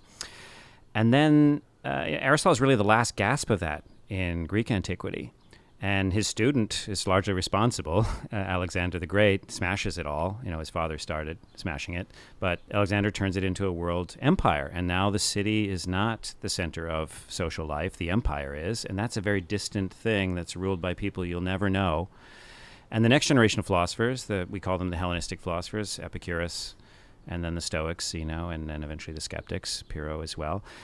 They're responding to the death of the polis. How do you find a meaningful life when you're not involved in politics? Now, of course, when we say being involved in politics nowadays, that's not at all what they meant. It's not going to Washington, D.C. and participating in a vast empire. It's being involved in local... It's like Jane Jacobs kind of stuff. I mean, their idea of a polis is very sort of the face-to-face conversation, the incidental running into somebody on the way to the store and having a little conversation. Right. It's this living together that is so rich. Yes, that's even richer than what we have, because we run into someone on the way to the store, and it's purely an individual encounter because everything that matters politically happens in Ottawa or in Washington, D.C., whereas if you're in a polis, you have that conversation, it's going to ripple through to their friends, and it might actually make a difference at the next meeting of everybody. But that generation of philosophers that we call Hellenistic, they're dealing with the fact that social form doesn't exist. How do you find a meaningful life? And Epicurus thought you just reconstitute the polis as a small group of friends. You retreat from the city and you live in a garden, quite literally, and you speak philosophy with one another. The Stoics, I guess I'm more Stoic in disposition. The Stoics took the approach that even that's going to get smashed. And in the end, all that you're going to have is your relationship with God, because everything else is ephemeral. And if you haven't got that relationship with God established, you're setting yourself up for disappointment. And of course, the skeptics would just be skeptical about all of that and think crazily. And I speak this as having lived or tried to live a skeptical life for a few years. It is just a route to despair, because in the end you become skeptical about the skepticism and it degenerates into nihilism. But I think maybe we're coming to something here where if there's a problem with marriage, at least as it's traditionally conceived, moving into the 21st century, and it has to be supplemented more by friendship, that the Epicureans onto something there. And Epicureans married each other too, but married other Epicureans. You've got to share those values. And then the Stoic alternative, which is still try and participate in the larger empire, still perform your professional duties. Yes, have friends, that's good, but recognize that this too will fade, and you've got to have something to hold on to when it's gone. Yeah, well, I mean, Stoicism, as Nietzsche sort of in his critique of it, right? Stoicism is a way of sort of hardening yourself to managing your expectations of the world. It's sort of like going back to originally at the beginning of this conversation, where what is philosophy? Well, to some extent, I tell my students it's a way of managing your expectations and figuring out what you can reasonably expect of the world. Right. Stoicism is very much sort of what can you reasonably not much expect from the world. So, for instance, you've decided to have a kid. Well, everybody you know who's had kids has had lots of sleepless nights, and they've been sleep deprived for a number of years at the beginning. Yeah. And so now you're sleep deprived and you're acting like so surprised. Yeah. Well, what did you think? Yeah, like, you know, everybody you know, this isn't like sort of having a kid that has like severe birth defects or some childhood disease, and you're dealing with your kid's and mortality. even there, the Stoic would say you should have expected that as a reasonable. Yeah, but that is more of a kind of, in our culture, that's more of a curveball that you can reasonably say, well, I didn't see that coming, right? But most new parents have, like, that's, I think, having when Tristan and Indy were young, that's when I think I most saw the wisdom of Stoicism. Like, I thought Stoicism was, you know, like most people when they're young, you get all it's an old man's philosophy. You get into existentialism and you're like, this is awesome. Like reading Kierkegaard and Nietzsche, and you like all that stuff. And then you get, you know, sort of into middle age, and you've got like kids, and suddenly you read Kierkegaard and you read these people and you're like, are you self-indulgent? Yeah, so adolescent. You're such an idiot. Like, you clearly, and you read Nietzsche, you're like, oh, come on, get over yourself. Yeah. And then suddenly you read these Stoics who seemed so boring, you know, Marcus and really stodgy, and you're like, oh wow, there's some wisdom here. Like, this is actually really good. And it's harsh wisdom. So Epictetus speaks about having a child, and he says, every time you kiss your child, know that today he may die. Yeah. And how if you see that somebody's sort of they've dropped their favorite glass and it breaks, and they're freaking out about it, and you're like, well, this happens, you know, why? Yeah. And then when you hear that somebody's kid has died, well, mortal things die, and kids sometimes die, right? Yeah. And so why did you think you were going to be exempt? It's very, very good wisdom. It's very good wisdom to sort of manage your expectations of, and the whole idea, like, your kids should not be able to make you lose it. Right. Like, that's you know, crucial, isn't it? It's so, you know, if they so there, you asked me about a parenting lesson, and there's one that I didn't say, but that I've learned without having thought about it. And I mentioned the strangling and the spitting, which is not a joke, that's real. And how do you persevere through that and not lose it? That's a real psychological skill that I didn't have before, that I think I have now. And honestly, and should you not lose it? Right? I think sometimes good question. Well, it depends what we mean by losing it, but I don't mean like beating them. But like, right. Sometimes you need to yell. Okay, good. And make a lot of and get really angry. You got to get angry and let them know this is really serious. That's right. They don't run take into it the seriously. Street. They don't take it seriously unless you get angry. Don't strangle your younger brother. That's right. That's right. And if you get angry, it makes a really distinct impression on them in a way in which just a moral lesson doesn't. I think so. That's right. If losing it means getting angry, you should lose it on certain occasions. Yeah. It should be deliberate in a way. I mean, you should have some self-control, obviously, but that's the thing about anger, is how deliberate can you be about being angry. Yeah, I mean, the more that it's spontaneous, and it's just like an eruption, like, you absolutely cannot do that. Yeah, right. I mean, I remember when my boys were little, Tristan was just very big for his age, and he would bully other kids because he could, right? He could do it. So, and he took a hammer and hit his little brother with a hammer, full floor, and like. What'd you do? I just like yelled and all this stuff, and afterwards, this other mother that was there, she's like, well, that was pretty harsh. And right. He hit him with a hammer. Yeah, right. He needs to know that's really, I mean, like, he got a goose egg right away formed on Indy's head. Yeah. But he needs to know absolutely that that's not okay. Yeah. Like, and it has to be immediate. Yeah. It has to be like loud and scary, and it has to be like, you can't do that. Yeah. And the line is going to be different for different kids. I mean, so as I said, my daughter is very different from my son. She just a critical word for me is enough to have her in tears for 10 or 20 minutes. Yeah. Whereas my son just had a thick skin from the beginning. I think in the end he has a thin skin, but he put up a thick skin. It took me years to learn that too. And he needs the yelling for it to make an impression. Yeah. And I've had to calibrate how much, because if I go too far, then he gets crushed in the same way that she does. Yeah, it's so hard to balance that stuff, because, I think about, some of the biggest assholes that I've met in my life are assholes precisely because they had an incredible incredibly compassionate parent who was just an ocean of patience and would put up with, I mean, I'm thinking many people I can think of, but one person in particular is an ex-boyfriend of a good friend of mine. And this guy, I mean, we met him when we were all at Hopkins in grad school and stuff like that. And he's a very nice guy, very smart, very charismatic in many ways. But he had an unbelievable temper. Like a temper that when you saw it for the first time, it looks like a little child's temper. Yeah, like it is. He would lose it and like flip over. We're in our 20s. Flip over a table. That's funny. And and slam a door and just freak out. I saw that once, like a little child. In a grad school colleague. Yeah, he didn't. The portion of the Mexican restaurant that we went to was too small, and he came back to the office and threw a chair across the room. It was staggering. This guy once he threw a plate full of food, like right through a window.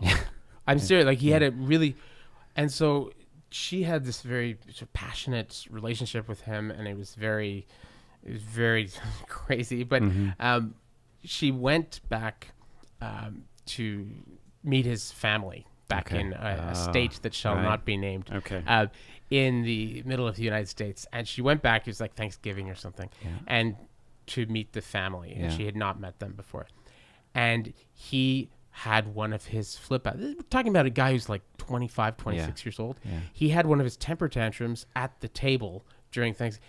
And his mother came over and said, "Oh, there. Why don't we go for a walk?" And she was handling him and walking on eggshells around and making excuses for him.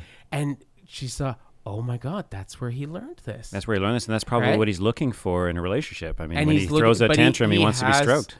He has, and she was basically just somebody who has, like, you can say she's an enabler, you can call her all sorts of names, but her interpretation, which is a very charitable one, which I think is actually probably the right one, is that, no, this is just one of those people that has an incredible amount of patience and a lot of compassion and has a fuse that's like 10 miles long. This is the mother? The mother. Yeah. And so she just is kind of very, very compassionate person, very kind of evolved. And I think it would have been better for him if he had a parent like you. Or like me, that would like freak out and say, no, that's not okay. Yeah, maybe. You never know. I mean, maybe he would have been that much angrier. Or maybe he would have ended up psychopathic. It's hard to know. Like maybe that mothering strategy was the best for that particular child. I think it's just too easy for us to say, oh, looking back, if only he'd been reined in. Maybe that is the reined in version based on how compassionate she was with him. Yeah. No, that makes sense. I mean, so much of it is just this crazy luck of a draw. Yeah. And that I think should be really, really humbling. Yeah. Right? It should be, because you mentioned having 2 kids, but I've talked to people who have, more than that. Yeah. And they've, almost all of them have told me when they're being honest after a couple drinks, when you're alone, they'll say, I had a parenting strategy, which came naturally to me. It worked perfectly well for the first kid, perfectly well for the second kid. And then I got this third kid who just was a different personality, was a different kind of person. And that kid needed a different parent that I wasn't. Yeah. And so that kid is a total, messed up and all this stuff. And let's say it could be anything. It could be, in the case I'm thinking of, it's that this parent had a very kind of hands-off style where you give the kids a lot of freedom and a lot of autonomy and you let them kind of figure things out. Yeah. And then the third kid needed limits, needed to be needed to have one of those really sort of iron fist kind of parents that has here are the rules, here's the itinerary, this is what we're doing, a lot of structure. Needed that, didn't have it. So 2 kids flourished with that kind of loose structure. One did not. Which, once again, those 15 years in the fly, you learn. This is what's supposed to teach you that you can't be one size fits all. You have to be sort of flexible. Right? And when you said humbling, I had a different thought. That can be humbling as well. But the thought I had is, I just don't think we change that much with them. I think it's our responsibility to feed and clothe them and make sure they don't get hit by cars and, get a decent education and, that we don't abuse them. But beyond that, I think they have their own destinies, and we're there just to tilt it a few degrees to the left or the right, if we even have that much control. Yeah, I think you probably read there was an article in Quillette exactly on this topic. Oh, was it? Okay. And it was sort Yeah, I of think I did. summarizing. It Years- was I yeah, can't remember the months name of ago. it, but it was summarizing all of the latest Yes. studies on this stuff. Yes. And it's absolutely amazing. It turns out that parenting Right.